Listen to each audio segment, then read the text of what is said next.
Assalamualaikum warahmatullahi wabarakatuh. Perkenalkan, nama saya Wahyu Setiawan Jodi, NIM 062 dari kelas 2D Ekonomi Syariah, kelompok 9 Usul Fikih. Saya akan mempresentasikan al-khas, mutlak, muqayyad, amr, nahyu, dan sebagainya. Pertama-tama saya mohon maaf karena saya harus presentasi di toko karena saya harus membantu orang tua juga sambil kuliah. Bismillahirrahmanirrahim. Yang pertama adalah definisi al-khas. Secara bahasa, khas berarti tertentu. Adapun khas dalam istilah usul fikih adalah lafaz yang menunjukkan arti satu yang telah tertentu. Makna satu yang telah tertentu ini bisa menunjukkan perorangan seperti Ibrahim, atau menunjukkan satu jenis seperti laki-laki, menunjukkan bilangan seperti 12, 15, sebuah masyarakat, sekumpulan, dan sekelompok. Jadi definisi al-khas itu tadi, yaitu bisa menunjukkan satu atau bisa menunjukkan suatu bilangan atau bisa menunjukkan kelompok. Lalu berikutnya yaitu definisi mutlak. Mutlak adalah lafaz yang menunjukkan sesuatu yang tidak dibatasi oleh batasan yang akan mengurangi jangkauan maknanya secara keseluruhan. Dalam referensi lain, lafaz mutlak memiliki arti secara bahasa yaitu lafaz yang tidak disertai batasan atau qayyid. Secara istilah, mutlak memiliki arti lafaz yang menunjukkan mahiyah atau hakikat sebuah perkara tanpa batasan satu atau banyak. Contohnya terdapat dalam Quran Surat An-Nisa, surat keempat ayat 23, yang artinya, diharamkan atas kamu mengawini ibu-ibumu, anak-anakmu yang perempuan, saudara-saudaramu yang perempuan, saudara-saudara bapakmu yang perempuan, saudara-saudara ibumu yang perempuan, anak-anak perempuan dari saudara-saudaramu yang laki-laki, anak-anak perempuan dari saudara-saudaramu yang perempuan, ibu-ibu yang menyusui kamu, saudara perempuan sepersusuan, ibu-ibu istri kamu, anak-anak istrimu yang dalam pemeliharaanmu dari istri yang telah kamu campuri, tetapi jika kamu belum campur dengan istrimu itu, maka tidak berdosa kamu mengawininya. Dan diharamkan bagimu istri-istri anak kandungan, menantu, dan menghimpunkan dalam perkawinan dua perempuan yang bersaudara, kecuali telah terjadi pada masa lampau. Sesungguhnya Allah Maha Pengampun, Maha Penyayang. Ayat ini tadi berisi tentang larangan untuk mengawini saudara yang sepersusuan atau menantu dan sebagainya. Lalu selanjutnya definisi muqayyad. Muqayyad adalah lafaz yang menunjukkan sesuatu yang dibatasi oleh sifat, syarat, dan goyah. Dalam referensi lain, muqayyad adalah lafaz yang menunjukkan pada hakikat lafaz tersebut dengan dibatasi atau diberi qayyid oleh sifat, keadaan, atau syarat tertentu. Lalu selanjutnya adalah ketentuan mutlak dan muqayyad. Ketentuan mutlak dan muqayyad itu didasarkan pada 4 kaidah. Kaidah pertama yaitu mutlak itu dibawa kepada muqayyad jika sebab dan hukumnya sama. Jika antara mutlak dan muqayyad sama dalam materi dan hukumnya, maka hukum mutlak disandarkan pada hukum muqayyad. Contohnya pada ayat surat Al-Maidah, surat kelima ayat ketiga, haram bagimu makan bangkai dan darah. Kemudian ayat itu dibatasi oleh surat Al-An'am ayat 145. Katakanlah, dia adalah aku dalam wahyu yang diwahyukan kepadaku. Sesuatu yang diharamkan bagi orang yang hendak memakannya, kecuali dalam makanan itu terdapat bangkai atau darah yang mengalir. Dalam kedua dalil itu hukum dan materinya sama. Maka dalil yang bersifat mutlak disandarkan kepada dalil kedua yang bersifat muqayyad. Jadi surat Al-Maidah tadi yang artinya haram bagimu makan bangkai dan darah itu diperjelas dengan surat Al-An'am, yaitu terdapat bangkai atau darah yang mengalir. Lalu kaidah yang kedua, mutlak itu dibawa ke muqayyad jika sebabnya berbeda. Berbeda sebabnya namun hukumnya sama, maka menurut jumhur ulama Syafi'iyah mutlak dibawa ke muqayyad. Contoh, membunuh dengan tidak sengaja maka hukumnya adalah membebaskan budak yang mukmin. Dalam Quran surat An-Nisa ayat 92, barang siapa membunuh seorang mukmin karena tersalah hendaknya ia memerdekakan seorang hamba yang beriman. Sementara itu untuk kafarat zihar yaitu memerdekakan budak tanpa dibatasi mukmin atau tidak. Orang yang menzihar dalam ayat surat Al-Mujadilah ayat 3, orang yang menzihar istri mereka kemudian mereka hendak menarik kembali apa yang mereka ucapkan, maka wajib atasnya kemerdekaan seorang budak. Maka dari kedua dalil ini tadi bisa kita simpulkan bersama bahwa apabila seseorang tidak sengaja membunuh dengan tidak sengaja, maka hukumannya adalah memerdekakan budak. Dalam surat An-Nisa memerdekakan budak yang mukmin. Namun diperjelas oleh surat Al-Mujadilah bahwasanya budak ini konteksnya adalah umum.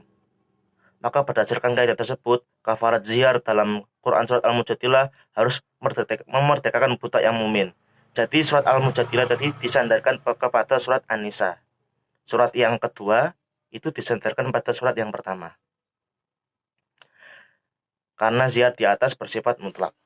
Oke, kaidah yang ketiga yaitu mutlak itu tidak dibawa ke muqayyad jika ia hanya berbeda hukum. Contohnya, hai orang-orang yang beriman, apabila kamu hendak mengerjakan sholat, maka basuhlah mukamu dan tanganmu sampai ke siku. Surat Al-Maidah ayat 6.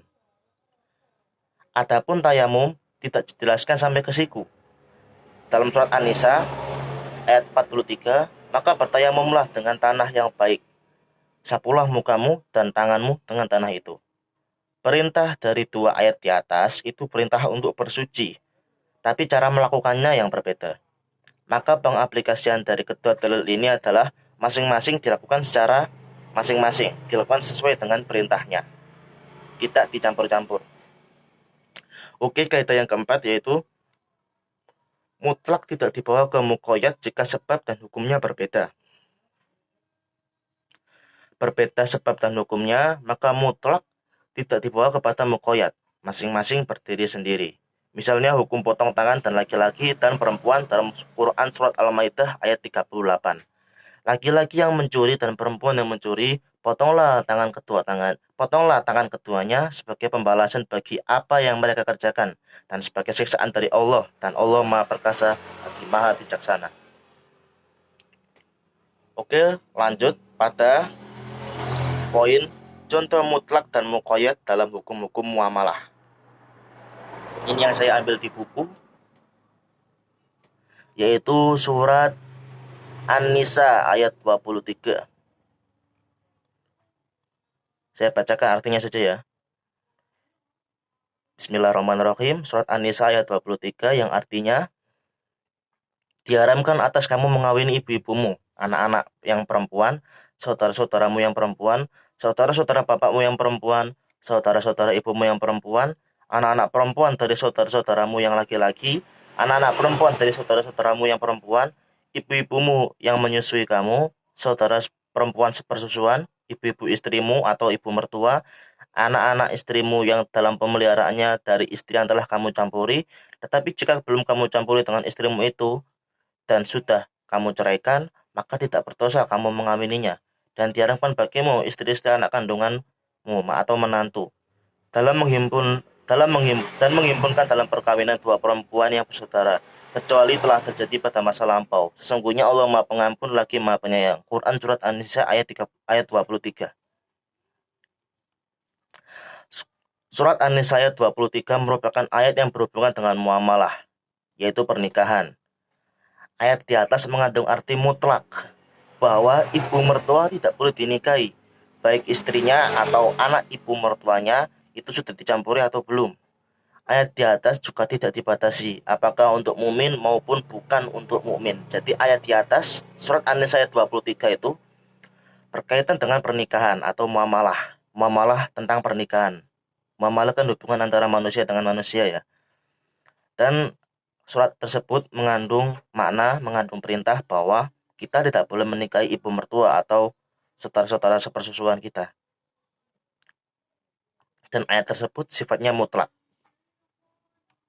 Lalu surat yang kedua. Bismillahirrahmanirrahim. Orang-orang yang menziarahi istri mereka, kemudian mereka hendak menarik kembali apa yang mereka ucapkan, maka wajib atasnya memerdekakan seorang budak sebelum ketua suami istri itu bercampur. Demikianlah yang diajarkan kepadamu. Dan Allah Maha mengetahui apa yang kamu kerjakan. Quran Surat Al-Mujadilah ayat 3. Surat Al-Mujadilah ayat 3 di atas merupakan dalil yang berhubungan dengan muamalah, yaitu zihar atau perkataan suami kepada istrinya yang menyamakan istri dengan ibunya. Kafaratnya adalah memerdekakan budak atau puasa 2 bulan berturut-turut. Atau kalau tidak mampu, harus memberi makan sebanyak 60 orang miskin. Ayat tersebut telah dibatasi kemutlakannya dan harus diamalkan hukum muqayyadnya. Lalu selanjutnya adalah definisi amr dan nahyu. Secara bahasa, amr artinya perintah. Adapun menurut istilah, amr berarti menuntut pekerjaan untuk dilakukan dari orang yang derajatnya lebih tinggi kepada orang yang derajatnya kepada lebih rendah. Atau secara kita gampangannya ya intinya perintah gitu aja, perintah dari Allah atau Rasulullah. Menurut mayoritas ulama fikih, amr adalah suatu tuntutan atau perintah untuk melakukan sesuatu dari pihak yang lebih tinggi kedudukannya kepada pihak yang lebih rendah tingkatannya.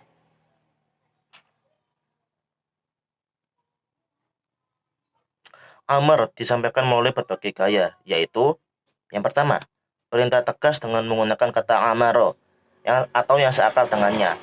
Misalnya dalam Quran Surat An-Nahl ayat 90. Lalu yang kedua, perintah dalam bentuk pemberitaan bahwa perbuatan itu diwajibkan atas seseorang dengan memakai kata kutiba. Bisa dilihat pada Quran Surat Al-Baqarah ayat 178. Lalu gaya perintah yang ketiga yaitu perintah dengan memakai redaksi pemberitaan atau jumlah khobariyah. Namun yang dimaksud adalah perintah. Misalnya dalam firman Allah, Quran Surat Al-Baqarah ayat 228.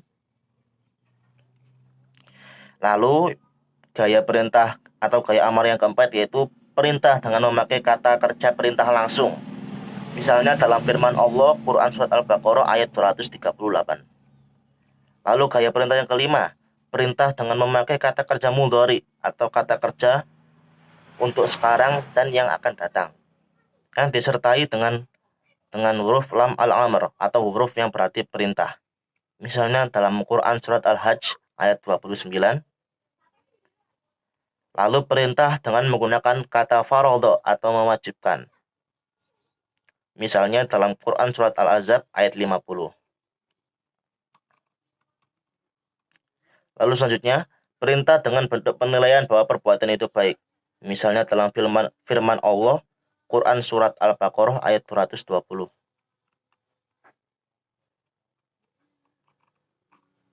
Lalu yang terakhir gaya perintah adalah perintah dalam bentuk menjanjikan kebaikan yang banyak atas pelakunya. Misalnya dalam Quran Surat Al-Baqarah ayat 245.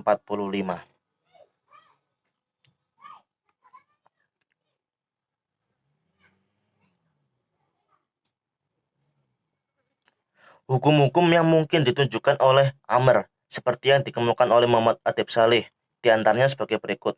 Yang pertama, menunjukkan hukum wajib seperti perintah untuk sholat. Yang kedua, untuk menjelaskan bahwa sesuatu itu boleh dilakukan. Misalnya dalam ayat Quran Surat Al-Mu'minun ayat 51 yang artinya, "Hai Rasul-Rasul, makanlah dari makanan yang baik dan kerjakanlah amal yang soleh. Sesungguhnya aku maha mengetahui apa yang kamu kerjakan." Dalam ayat tersebut, jelas bahwa ayat tersebut memperbolehkan kita untuk memakan makanan yang baik. Maaf, tadi ada sedikit gangguan. Ada orang beli tadi. Saya lanjutkan ya. Tadi tentang hukum-hukum yang mungkin ditunjukkan oleh amr.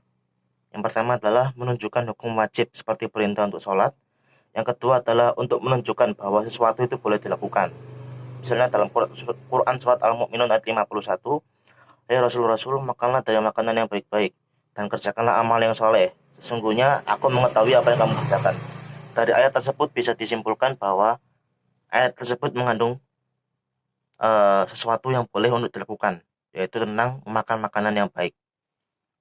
Lalu yang ketiga adalah sebagai anjuran, seperti dalam ayat Quran Surat Al-Baqarah ayat 282, yang artinya, hai orang-orang yang beriman, apabila kamu bermuamalah tidak secara tunai dalam waktu yang ditentukan, hendaklah kamu menuliskannya. Anjuran ini bisa kita lihat dari kata hendaklah itu tadi. Lalu yang keempat, untuk melemahkan.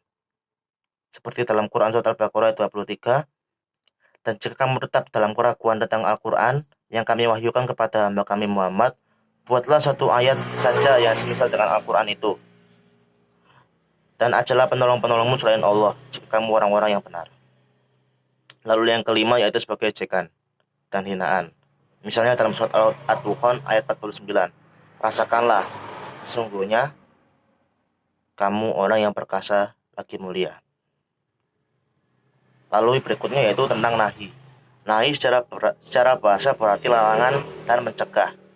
Adapun dalam istilah usul fikih, nahi berarti tuntutan untuk meninggalkan perbuatan. Jumhur ulama sepakat bahwa pada asalnya nahi itu mengandung hukum haram karena berbentuk larangan. Bentuk-bentuk nahi yaitu yang pertama adalah larangan secara tegas dengan memakai kata naha atau yang seakar dengannya, yang secara bahasa berarti melarang. Misalnya dalam Quran Surat Al-Nahl ayat 90. Yang kedua adalah larangan dengan menjelaskan bahwa suatu perbuatan diharamkan. Misalnya dalam ayat 33 Quran Surat Al-A'raf. Lalu yang ketiga adalah larangan dengan menegaskan bahwa perbuatan itu tidak halal dilakukan. Contohnya Quran Surat An-Nisa ayat 19. Lalu yang keempat adalah larangan menggunakan kata kerja mudhari atau kata kerja untuk sekarang atau mendatang yang disertai huruf la yang menunjukkan larangan. Misalnya dalam Quran Surat Al-An'am ayat 152. Lalu yang kelima adalah larangan memakai kata perintah namun bermakna tuntutan untuk meninggalkan. Misalnya Quran Surat Al-An'am ayat 120. Lalu yang keenam adalah larangan dengan cara mengancam pelakunya dengan siksaan yang pedih. Misalnya ayat 34 Surat At-Taubah.